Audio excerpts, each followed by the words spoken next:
Uh, Hello, everybody. Yeah, great. Hello, everybody. Good evening. And welcome to this very special portion of our cocktail hour. My name is Maha Jawed. I'm a senior fellow with NLADA and have the privilege to give you a pre-welcome to this conversation on business and justice to go over a few housekeeping items. Towards the second half of our conversation, we hope to bring in some questions from the audience, and we invite you to post up some questions in the question and answer box that you'll see in the bottom middle of your screen. While our program is short, we'll do our best to integrate your questions into the conversation. As we go along, I'll also post some items in the chat function like NLADA's corporate engagement webpage, so please keep your eyes on that too. And now it's my pleasure to turn things over to NLADA's President and CEO, Joanne Wallace, to get us started. Joanne? Thank you, Maha, and good evening, everyone. I hope you've had a little time to see some friends during the initial stages of the cocktail hour or browse the art auction and maybe bid on some of your favorite pieces if you were inspired. I'm glad you're able to join us to hear from some esteemed business leaders this evening. We've posted their bios in the chat, so I'll dispense with lengthy introductions so that we have more time for you to hear from our guests. Suffice it to say that in addition to their leadership roles in their respective companies, our three guests are all passionate, impactful, national leaders in the fight for equal justice. They are also all members of NLADA's Corporate Advisory Committee, as well as former or current Exemplar Award honorees. The 2015 honoree, John Schultz, is Executive Vice President and Chief Operating Officer for Hewlett Packard Enterprise. Last year's honoree is Frank Jimenez, Vice President, General Counsel, and Corporate Secretary at Raytheon Technologies. And I'm pleased to introduce this year's Exemplar Award honoree, Marcus Brown, Executive Vice President and General Counsel at Entergy. You're going to hear more from and about Marcus during tonight's main event this evening that will start at 8 p.m. Eastern Time. So gentlemen, welcome. We look forward to hearing from you on the role of business in advancing social justice. So let's get started. So coincidentally, this week marks the 50th anniversary of economist Milton Friedman's seminal essay entitled, "The Social Responsibility of Business is to Increase Its Profits." In contrast, last year, the Business Roundtable came out with a revised statement on the purpose of corporations, setting forth a new vision for business that reflects the need for more inclusive prosperity for all stakeholders. And then, of course, 2020 came along, and with it, multiple crises, a global pandemic, economic uncertainty, a national reckoning with the effects of longstanding racial inequities. So, John, would you share some about your company's response to social justice and whether it has changed during these extraordinary times? Yeah, thanks, Joanne, and thanks everyone for joining us and for supporting NLADA. It's making a huge difference. So, I've been fortunate to be part of Hewlett Packard Enterprise the last 12 years, and when we were HP and now HPE, we always had a strong commitment to social justice, and going back to the days of our founders, really believed that corporations had a very important role to play in the community. But certainly, as we think about the events of the last 6 to 9 months, it has taken that to an entirely different level inside the company. First and foremost, I think it's really brought a human element to the workforce that didn't exist in the daily life of a company. People tend to leave most of their personal aspects of their life at home, and they kind of come with their game face. And this combination of the Zoom world, where people are working from home, and then the tragic events that have unfolded over the last 6 months, you have really created a much more human element in the workforce dynamic. And we've taken the notice of that from the board to the CEO through the company. And as a result, many more communications, many more aspects of what we're doing in terms of our engagement with our employees and with our customers and partners are really focused on how we're responding to this issue. And that's everything from what we're doing from hiring and promotion to just the organizations that we have been supporting, like NLADA and others, or new organizations that we're engaging with. It has become much more ingrained into the fabric in a way that isn't just about a program or initiative. It's actually about the way we're operating on a daily basis and what our employees are feeling every day when they come to work from their homes through Zoom, bringing those pieces of kind of the real world with them in a way that honestly we didn't see 6 or 9 months ago. So it has really changed everything for us in just, I think, a tremendously positive way, notwithstanding the darkness that sort of has given rise to this initiative. Thanks, John. So Frank, as you know, NLADA has been working with corporate partners through a Goal 16 policy working group to advance access to justice in the United States. That effort is named after the UN Sustainable Development Goals, and it focuses on identifying opportunities to collaborate with corporate allies on policy priorities that advance equal justice, such as preserving and increasing funding for legal aid or public defense. Your leadership in speaking out on these issues has been really important. Would you share why you think it's part of the corporate role to advance justice policy? So I believe that corporations not only can be, but are a force for good in societies globally. I don't think it's a coincidence that we've seen more people lifted out of abject poverty in the age of globalization than ever before in human history.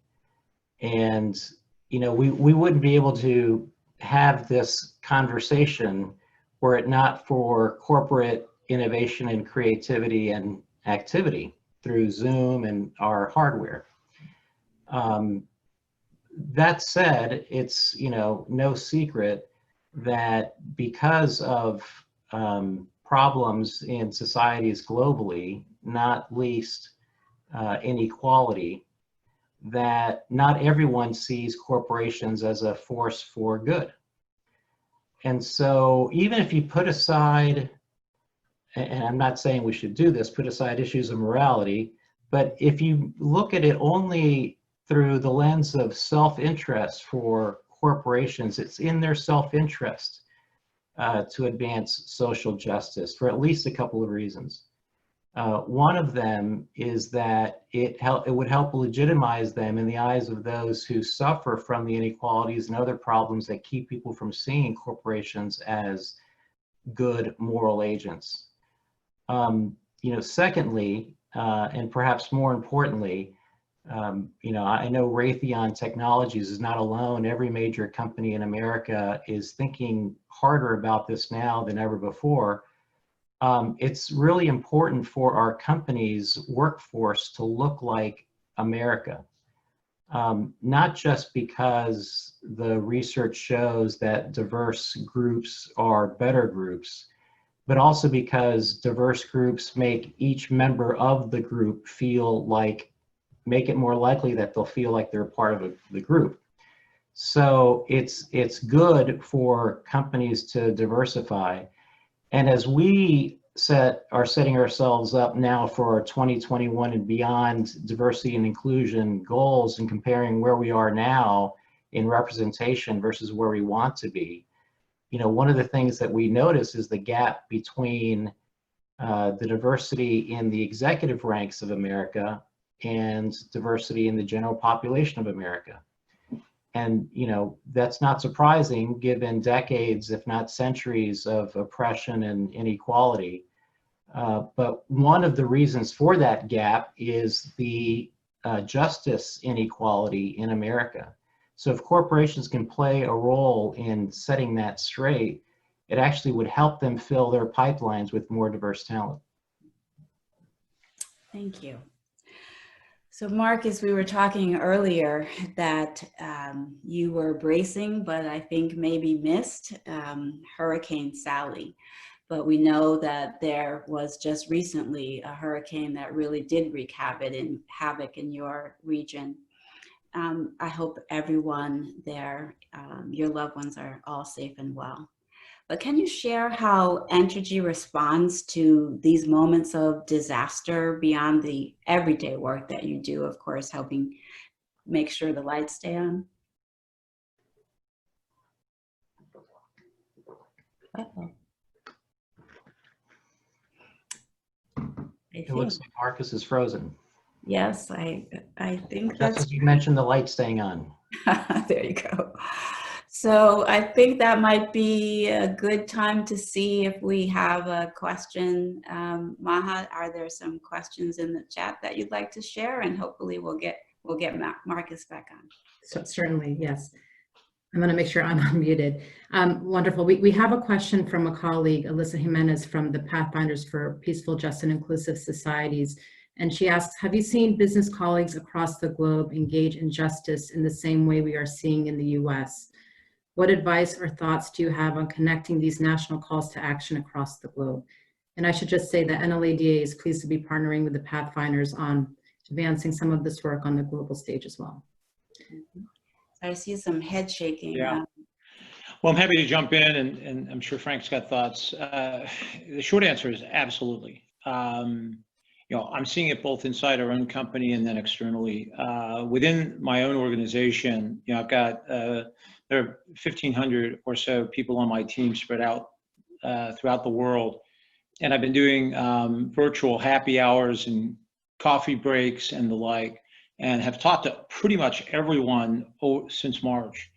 And the themes are very consistent, and people have been watching very, very closely what was happening here in the US, whether we're talking about George Floyd or any of the other incidents. But they're also bringing them into the context of what they themselves are experiencing, whether I'm talking to someone who is on our Hong Kong office and dealing with the issues that they're seeing in Hong Kong, or I'm talking to someone in Bangalore who is dealing with some of the divisions that still exist in a very real way, whether it's on the religious basis or with respect to the caste system in India. And so these issues are very real for people. And so what they see in social media or they read the newspapers that are happening in the US, they also bring to their own context. And the struggle for justice is real everywhere, and the appetite for engagement is high. And I think the excellent question you've asked is, how do we take advantage of that to not just change the dynamic here in the US, but more globally? I certainly think it is through the types of partnerships that you were talking about. I think it's through organizations like the World Economic Forum, where people really can get together and try to do things on a more global scale. The appetite and the demand is there. The key is not just to focus it in on a particular region's problems, but find a way to address this in a more global way. And that is sort of the challenge that we have at the moment. I can't say that there's an obvious solution. What I can tell you is the demand is absolutely there. I'm sure Frank's got some thoughts. I would agree with that very much. That said, there's no one-size-fits-all solution here because every country has their own unique problems. I happen to believe our country is, the greatest country, but at the same breath, I'll say our country, was founded with a lot of problems and still has a lot of problems. I don't think it's inconsistent to believe both things. But I believe all countries are imperfect, and every country has a history and a legacy that they have to grapple with. And how they do that, and whether the issues are primarily racial or religious or tribal or caste, the solutions may have to be a little different. But I agree very much with John that, when I talk to colleagues, not only within my own company, but at other companies globally, they're keenly aware of, how these issues affect their own companies and have, the same appetite we do to address these challenges, even if they're, a little different flavor from ours. Great. And I know that Marcus was trying to come back in, but I think unfortunately the connection might have been lost again. I'll just move on to the next one because it's actually related to this notion of engaging on the global stage. This comes from Jennifer Smith from the International Legal Foundation. And she writes, yesterday at a special convening of the biannual International Indigent Defense Conference, we heard Joanne speak about how members of the corporate community advocated to the US Congress on behalf of funding for public defenders, whose role in the US and around the world is even more critical during the COVID-19 pandemic, which is exacerbating inequalities. There was tremendous global interest in this conversation. A lot has come out of that, Joanne's intervention since yesterday, in fact. And again, related to this, how you can engage your colleagues in the global sphere on this. Can you share more about what prompted your interest, and perhaps directing this to Frank? And you spoke a little bit about this earlier, to sign on to this particular initiative at this moment in time as a way to message some of this to, again, our global colleagues who are less connecting of these issues. Look, I have both personal and professional motivations in supporting the NLADA's advocacy in this area and other organizations as well. But I'll stick to the professional. The first question directed to John was about stakeholders as opposed to just shareholders. Viewing shareholders as just one of several stakeholders that companies should be mindful of. I actually think it's a false dichotomy to pit the two together. I think that if you do well by your employees and you do well by your customers and you do well by the communities in which you operate, you're going to do better as a company financially as well. No company has a long-term, sustainable strategy of financial success at the expense of all these groups. It might work in the short term here and there, but not the long term. It'll come back to bite you. And so I think the view of looking at the constituencies for which we're responsible, or we have responsibilities toward, as being several and not just our shareholders, is the right thing morally, but also the right thing in terms of profits and success and competition and winning.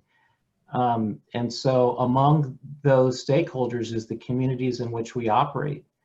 And if we don't see that, if we don't ensure or do all we can that equity is done in these communities, that justice is achieved in these communities, we won't be as successful as a group as we otherwise could be. So to me, it's all very consistent. If I could just add real quick, I've had the opportunity to really focus on the way business is done in quite a number of countries around the world. And I honestly believe the number one competitive advantage we have is the general perception that our system is fair and just. It is by far and away less than perfect. And we have a very real justice gap we need to close. But in comparison to many other countries in the world, people would rather put their fate in the hands of our system than the system that exists in their own country. Public defenders are absolutely vital to the fairness and justice of the system. And it is one of the key underpinnings of why we can feel that the system is as fair and just as it is. Again, it is absolutely imperfect. Our public defender system is underfunded. It is sometimes outmanned and outgunned, but ultimately, in comparison, it's providing a competitive advantage for us. And that is good for companies, it's good for our employees, it's good for our shareholders and every other stakeholder. So I'm hugely supportive for this reason. And it's one of the big reasons why, besides the personal interest, it's so important to close the justice gap, because it just helps us maintain the advantage that we've built up over the decades. Okay. So Marcus, I'm not sure if you heard my question before we lost you, but if I can repeat it just in case, we're not, which was, that we were talking earlier before we went live about the fact that you were bracing for the potential that Hurricane Sally was going to hit in your region, and still recovering, of course, that region from the last storm. So just hoping that everyone is safe and well, all of our friends in that area, but wanted to know if you'd share with us how Entergy responds to those moments of disaster, you know, beyond the daily work that you do to make sure there's energy and power there. Sure. Well, first, thank you for your thoughts. You know, we operate in the southeast region of the United States, and we have some of the poorest customers, you know, in the United States. About a third of our customers live at or near the poverty level, and so when a disaster strikes, it is particularly devastating for those communities that are already struggling. And so there really are three phases in trying to support communities that face these kinds of challenges. One is pre-disaster. What can you do to help teach and train people to mitigate some of their risk? That might be as simple as gathering your important documents, preparing your home, things like that. Then secondly, it's the immediate post-disaster. That is when people need the basics: food, water, support. And so we try to position ourselves with organizations that can put boots on the ground, resources in the hands of people as quickly as possible. Our response to COVID is an example. We've had hundreds of hospitality workers who were out of work because hotels were closed. We were able to, through a funding source, put checks in the hands of those hotel workers within weeks, whereas the government took months to get money into the hands of those people. So that's another way, is to get those resources to people who can put it on the ground quickly. And then lastly, it's the long-term needs. And this is where lawyers in particular come in. People need support on how to handle insurance claims, FEMA claims, how to get themselves back on their feet. So those are some of the components of responding to a disaster that probably every company, even my colleagues, they have, people on their teams who do those kinds of things, because disasters don't just come in the form of a hurricane. They come in all kinds of ways, as we've seen this year. I'm not sure what we get next. We've had hurricanes, we've had COVID, we've had financial crisis. Locusts, I guess, could be next, but we've had it all. That's right. It's good that we don't have a crystal ball, I think. So Maha, do you have another question that you'd like to ask from some of our participants? In fact, I'm going to read two more, and then maybe our panelists can choose if they'd like to answer one or both. And I'm noticing the time, but we still got 6 minutes, so it's great. So we have one question: how are your organizations building racial equity, particularly for Black and African American communities? And have you considered investing corporate capital in Black-owned financial institutions? And another question is, what role can or should corporate PACs play in supporting a diverse legislative agenda? That was for anyone who wants to jump in, or on either point. I'll be happy to jump in on the second one. In terms of PACs, generally organizations have defined areas where those PACs can actually operate. But I think, as we think more about the focus on sustainability, the ESG, and the S part of that, corporations are I think, going to take a stronger policy positions on behalf of their stakeholders. Because if you really want to impact the communities where you serve, then the products and services that you provide are one thing. But in order to be able to drive real change in the lives of those people in the community, resources that's going to help policy change is a big part of that. So I think that's a great question, because I think as there's a stronger focus on ESG, the emergence of corporations using their influence on the policy side, whether it's PAC or whether it's directly showing up and testifying in Congress in other ways, I think you're going to see more and more of that. And I think it's going to be necessary for us to be present, to really drive the kind of change that people are really asking for. Great, thank you. Anyone else before we talk about some closing remarks? So just quickly, mindful of time, on the first question about building racial equity, particularly for Black and African American communities. You know, my company just went through a merger of equals, Raytheon merging with the aerospace businesses of United Technologies. On the Raytheon side, we had a lot of community activity directed towards STEM, science, technology, engineering, and math, particularly in underprivileged areas.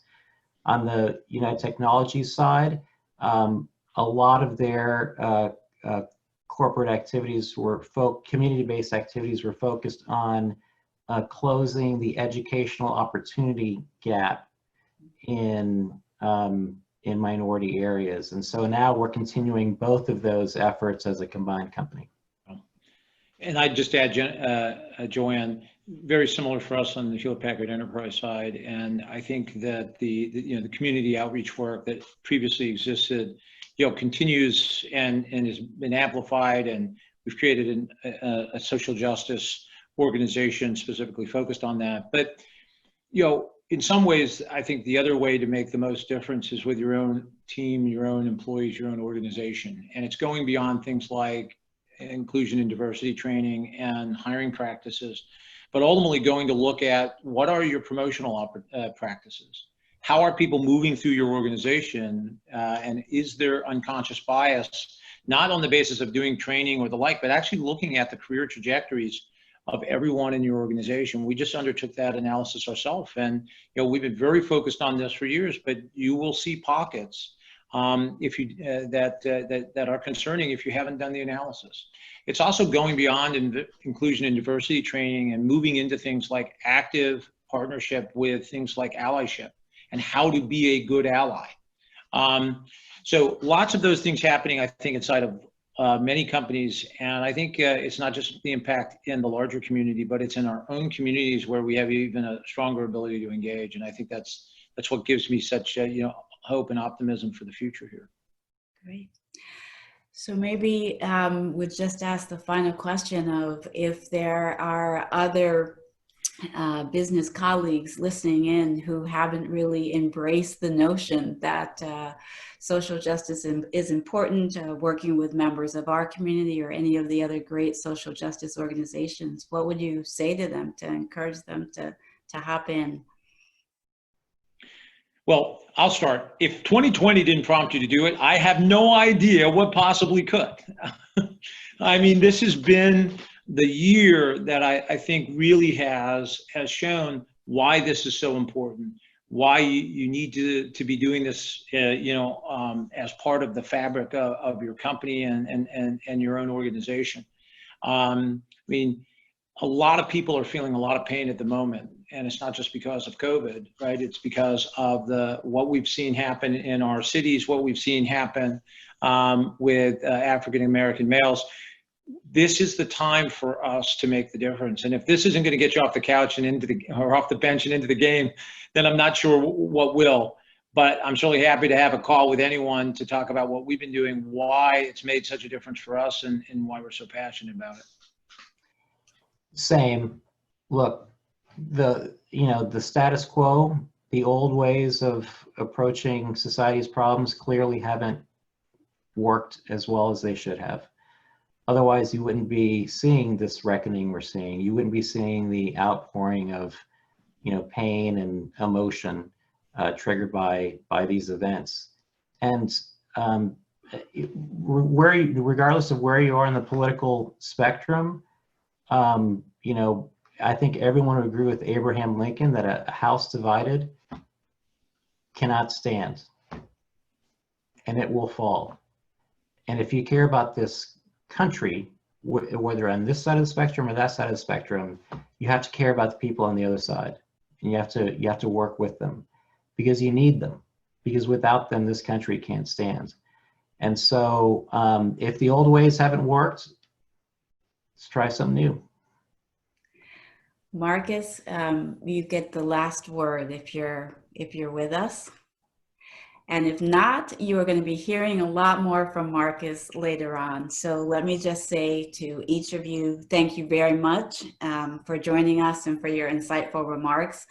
To everyone, you have a few minutes, refresh your drinks, explore the art auction if you haven't had a chance to do so, or just settle in before the program begins, which will be promptly at 8 Eastern.